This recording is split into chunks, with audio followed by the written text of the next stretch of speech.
Ready. मानव नेत्र के बारे में बात करने वाले हैं एनसीईआरटी क्लास 10 में का मानव नेत्र। मानव नेत्र क्या है देखेंगे।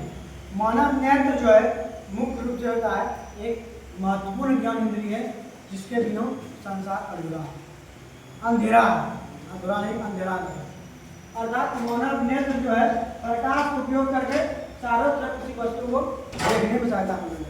अर्थात नेत्र का काम है कि हम प्रकाश देंगे तो परावर्तित करेगा, आँख के ऊपर बनेगा प्रतिबिंब, हमारे आँख में रेटिना में आएगा प्रतिबिंब। ठीक, पहला लाइन यही लिखा प्रकाश का उपयोग होता है हमारे चारों किसी वस्तु को देखने में बनाता है केवल लेंस। नेत्र का लेंस होता है, याद रखिएगा सबसे इम्पोर्टेंट है मानव नेत्र जो लेंस पाया जाता है वह लेंस का नाम है उत्तल लेंस। ठीक है, उत्तल लेंस जो प्रतिबिंब बनाता है वह बनाता है वास्तविक, उल्टा और छोटा। हमारे नेत्र में जो प्रतिबिंब बनता है वह रेटिना बनता है और रेटिना का दूसरा नाम दृष्टिपटल इंपॉर्टेंट है। आगे हम लोग कुछ मानव नेत्र का फोटो दिया हुआ है, उसका कुछ भाग का नाम लेते हैं। जैसे कि आगे वाला भाग है इसको हम लोग कहते हैं क्रिस्टलीय की जो भाग है इसको क्रिस्टलीय लेंस। ठीक, उसके बाद होता है नेत्रोद होता है, यहाँ पे नेत्रो होता है, इस तरह आँख है, ये जो है आँख हो गया, इसके अंदर हो गया, इसके बाहर कचाव द्रव भरा था, ये सब कचाव द्रव हो गया। यहाँ पे रेटिना होता है, किसी चीज का प्रतीक यही रेटिना बनता है, ये रेटिना। ठीक है, उसके बाद हो गया ये पुतली हो गया, वही छोटा हल्का है ये पुतली हो गया।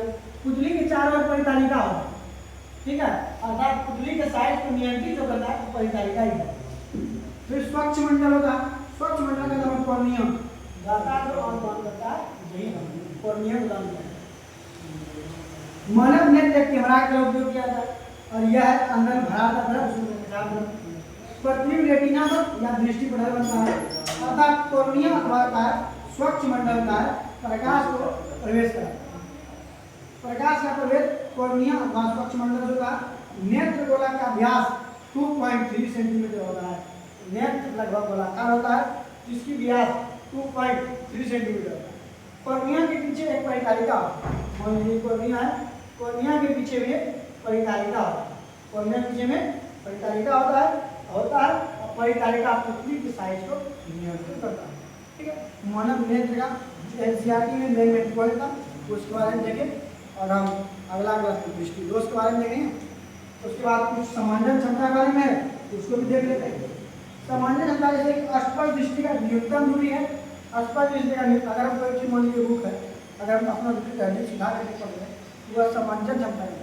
स्पष्ट दृष्टि का न्यूनतम दूरी 25 सेंटीमीटर है, स्पष्ट दृष्टि का अधिकतम दूरी अधिकतम बिंदु सूर्य को भी देख सकते हैं, बहुत दूर तक देख सकते हैं, और न्यूनतम दूरी 25 सेंटीमीटर, ना उससे कम ना उससे ज़्यादा। और ज़्यादा कम होगा दृष्टि दोष आएगा जिसका हम लोग क्लास कर लेंगे। निकट दृष्टि दोष, दूरा दृष्टि दोष और दूर दृष्टि दोष सब द्वारा हम लोग। धन्यवाद।